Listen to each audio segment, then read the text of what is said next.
कुर्बानी हम करते हैं, बकरा लाते हैं, खस्सी खरीदते हैं, तो उसका भी फोटो खींच कर हम व्हाट्सएप पे डालते हैं कि देखिए कुर्बानी का बकरा हम लेके आए हैं। अब लोग दुआ माशाअल्लाह अल्लाह बरकत दे, मतलब ये दिखावा है, आप दिखा रहे हैं लोगों को कि देखिए 25,000 का 20,000 का हम बकरा लेके आए हैं, 20 आदमियों का रोजा इफ्तार आप करा रहे हैं, उसका भी फोटो खींच रहे व्हाट्सएप पे डाल रहे हैं। आज मैंने 50 आदमी को अपने घर में बुला के इफ्तार कराया है।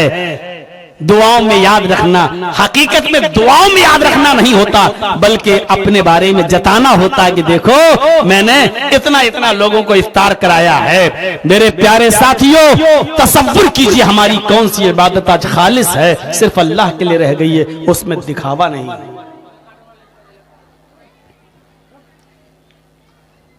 कौन सी इबादत आज ऐसी रह गई?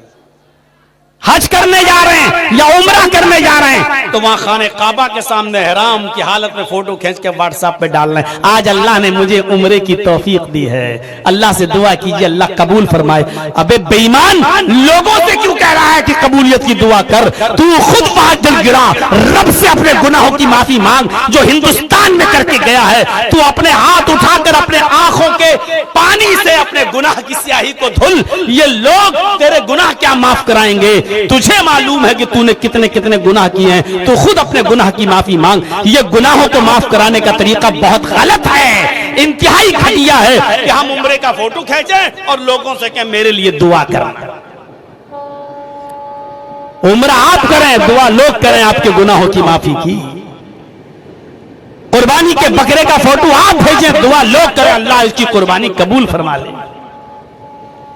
और अभी लखनऊ में कुछ दिन पहले एक हॉस्पिटल का उद्घाटन था, वहां के लोगों ने मुझे बुलाया, एक और मौलाना गए हुए थे वहां पर, ओपनिंग कराई। थोड़ी देर मुझे कुछ बोलना था, 10 मिनट की मेरी तकरीर हुई वहां पर। अब हॉस्पिटल का ऑनर जो था वो एक मौलाना साहब जो और थे लखनऊ ही के, बहुत बड़े मौलाना है, तो दुआ कराइए। उन्होंने हाथ उठाया, दुआ कराना शुरू कर दिया, अल्लाह ताला आपके हॉस्पिटल में बरकत दे। मैंने पीछे खड़े होकर कहा इसका मतलब लोगों को बीमार करे है, क्या बात है? हमने कहा भाई बरकत की दुआ तो यही हुई कि अल्लाह ताला आपके हॉस्पिटल में बरकत दे, इसका मतलब लोगों को बीमार करे और इधर भेजे, यही तो मतलब हुआ। अरे आपको दुआ में कहना चाहिए कि अल्लाह ताला आपके हॉस्पिटल में जो भी बीमार होकर आए वो अल्लाह के हुक्म से यहाँ शिफा लेकर जाए। आप कह अल्लाह आपके हॉस्पिटल में बरकत दे, इसका मतलब ये हुआ लोगों को दुआ मांगना भी नहीं आती है, तो इसका मतलब ये हुआ कि लोगों को बीमार करो और यहां तभी तो बरकत होगी। अब वो दुआ हो गई। अब मुझसे कहा मौलाना साहब आप भी दुआ करा दीजिए। मैंने कहा मेरे दुआ की जरूरत ही नहीं है। बोले क्यों? मैंने कहा आप अपने हॉस्पिटल का एक उसूल बना लीजिए, लोगों से, मरीजों से उनका जायज जो आपका खर्च लगता है वो लीजिए, जायज जांचें करवाइए। जांच की जरूरत नहीं फिर भी 10,000 की जांचें लिख दी। नॉर्मल डिलीवरी हो सकती है फिर भी ऑपरेशन लिख दिया। 1,000 में इलाज हो सकता है फिर भी उससे आप 25,000 ले रहे हैं। अगर आप जायज तरीके से, सही तरीके से मरीजों का ख्याल रखेंगे तो इंशाअल्लाह मरीजों की दुआएं खुद लगेंगी और तुम्हारे दुकान में खैर बरकत हो जाएगी, तुम्हारे हॉस्पिटल में खैर बरकत होगी। और अगर तुम 1,000 की जगह 10,000 वसूल करोगे, मरीजों को निचोड़ोगे, उन पर जुल्म करोगे, तो मौलवी जर्जीस क्या उसका बाप भी आ जाए सऊदी अरब से इमाम हरम ही को क्यों ना बुला लो, तुम्हारे हॉस्पिटल में कभी खैर बरकत नहीं होगी। जितना पैसा आएगा दूसरे दिन घुस जाएगा, तुम्हारी बेटे को कैंसर हो जाएगा, कराओ इलाज। अब जो मौलाना दुआ किए थे, लखनऊ के बहुत बड़े मौलाना थे, खाना खाते वक्त हमसे कहते हैं यार बहुत बड़ा दिल है तुम्हारा यार, तुमने उसके मुंह पे ही कह दिया। मैंने कहा मुंह पे कहना ही तो अफजल बात होती है, पीठ के पीछे कहने से क्या फायदा था यार? अरे मरीज को ही तो दवा देना है। मरीज ये है दवा आप किसी और को दे रहे हो, बीमार ये है दवा किसी और को दे रहे हो, तो फायदा क्या? बोला ये बुलाएगा नहीं। हमने कहा ये और ज्यादा बुलाएगा हमको। और हमारा कोई मरीज यहाँ आएगा तो और कंसेशन भी करेगा, क्योंकि इसको मालूम हो गया है कि मौलाना जर्जीस मुंहफट आदमी किसी दूसरी जगह मेरे हॉस्पिटल की बुराई भी कर सकता है, इसलिए और ज्यादा भी करेगा हमारे साथ। कहा यार तुम बड़ी हिम्मत वाले आदमी हो। मैंने कहा इसी की तो सजा भुगत के आया हूं, 6 महीने जेल में रहे, 6 महीने जेल में रहे। हिम्मत, बहादुरी। अभी कर्नाटक में गए तो वहां के लोगों ने हमें टीपू सुल्तान अवार्ड दे दिया। मैंने कहा किस लिए दे रहे हो? कहा टीपू सुल्तान भी बहुत बहादुर था, आप भी बहुत बहादुर हैं। मैंने कहा वो तो मैं जानता हूं जेल में कैसे रहे हैं। कहे इसी का तो हम इनाम दे रहे हैं, इसी का तो अवार्ड दे रहे हैं, टीपू सुल्तान अवार्ड हमको दिया। वहां यूट्यूब पे पढ़ा है, देख सकते हैं आप। तो मेरे भाइयों, हक बात किसी के मुंह पे कह देना यही सबसे अच्छी चीज होती है। मरीज का इलाज करना चाहिए। मरीज ये आप इलाज किसी और का करेंगे तो फायदा नहीं होगा। तो उस वक्त जरूरत थी, मैंने कह दिया। हालांकि उसने बड़ी मेहमान नवाजी की, का मौलाना बात तो सही है, फिर भी दुआ कर देते अच्छा होता। मैंने कहा मैंने दुआ कर दी। 10 मिनट की तकरीर में मैंने कहा कि अल्लाह ताला आपके हॉस्पिटल को कामयाबी अता फरमाए, जो मरीज यहाँ आए वो शिफा लेकर जाए। अल्लाह रब्बुल आलमीन आपके हॉस्पिटल के डॉक्टरों के अंदर शिफा भर दे, आपकी दवाओं में शिफा भर दे। और जो शिफा तो अल्लाह ही देगा, ना आपके डॉक्टर ना आपकी दवाएं, शिफा तो अल्लाह ही देगा। इसलिए अच्छा वही दुआ हो गई। वो समझ रहा था कि दुआ के लिए हाथ उठाना जरूरी है। कुछ जाहिलों ने दिमाग में ऐसा भर दिया है कि जब तक हाथ ना उठाओ वो समझते हैं दुआ ही नहीं हुई है। जैसे एक जगह कहीं हम गए मदरसे में, वहां के बच्चे बोले मौलाना साहब यहाँ खाना नहीं मिलता है हम लोगों को, 6 महीने हो गए खाना नहीं दिया मदरसे में।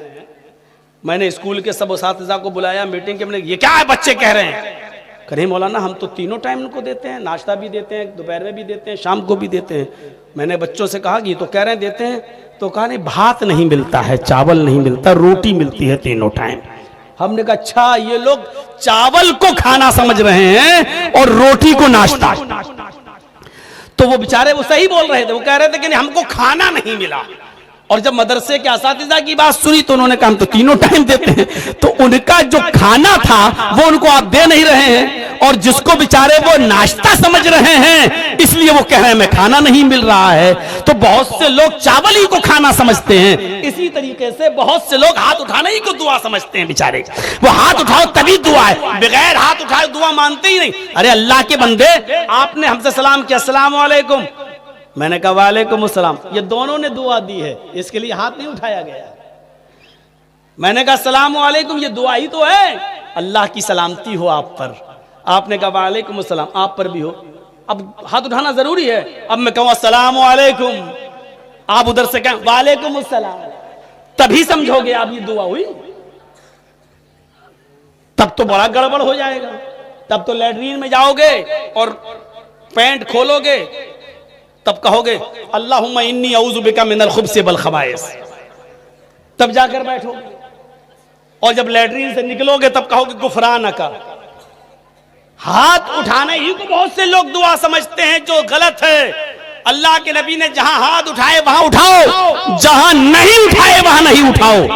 अजान के बाद बहुत से लोगों को मैं देखता हूं मस्जिद के अंदर अजान दी, ला इलाहा इल्लल्लाह, हाथ उठा के दुआ मांगना, अल्लाहुम्मा रब्ब हाज़िहि दावति ताम्मा। गलत है, या अल्लाह के रसूल ने हाथ नहीं उठाए, नहीं उठाना।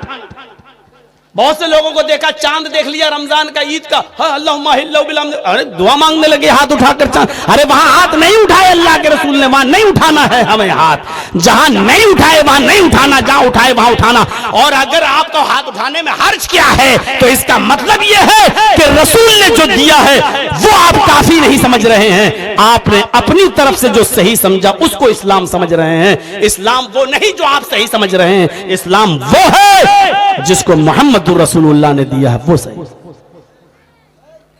कल मैंने एक मसला बताया था।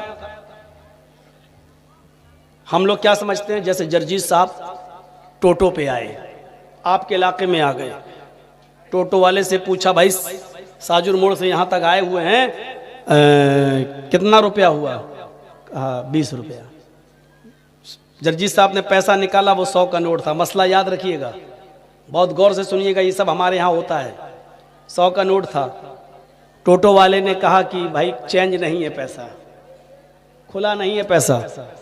जर्जी साहब बगल में पान की दुकान पे या किराना मर्चेंट की दुकान पे गए कि साहब मुझे इसके खुले दे दो, चेंज दे दो।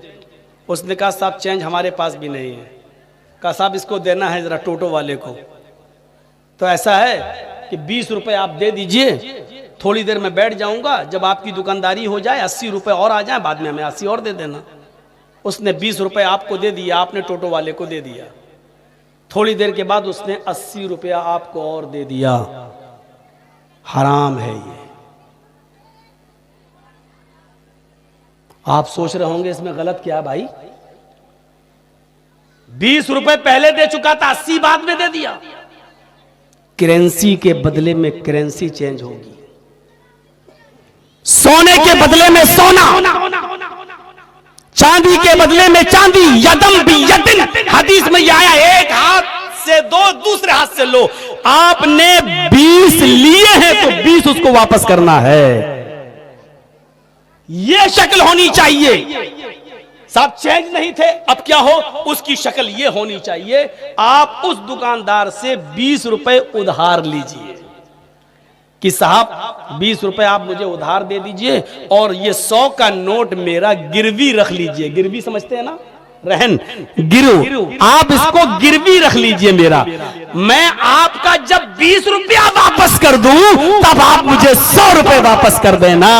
अगर इस शर्त पर आप दुकानदार से पैसा लेते हैं तो जायज है, लेकिन आपने 20 ले लिया और 80 बाद में 20 उसको दे दिया, थोड़ी देर बैठे रहे, फिर 80, तो ये गलत हो जाएगा, ये हराम हो जाएगा, ये नाजायज हो जाएगा। क्योंकि यदीन भी यदीन नहीं रहा हदीस के मुताबिक। आपको 20 रुपए उधार लेना था, उधार ले लिया, 100 रुपए उसके पास गिरवी रख दो, रख दिया। अब आप 20 रुपए उसको दे दीजिए और अपना 100 का नोट उससे वापस ले लीजिए।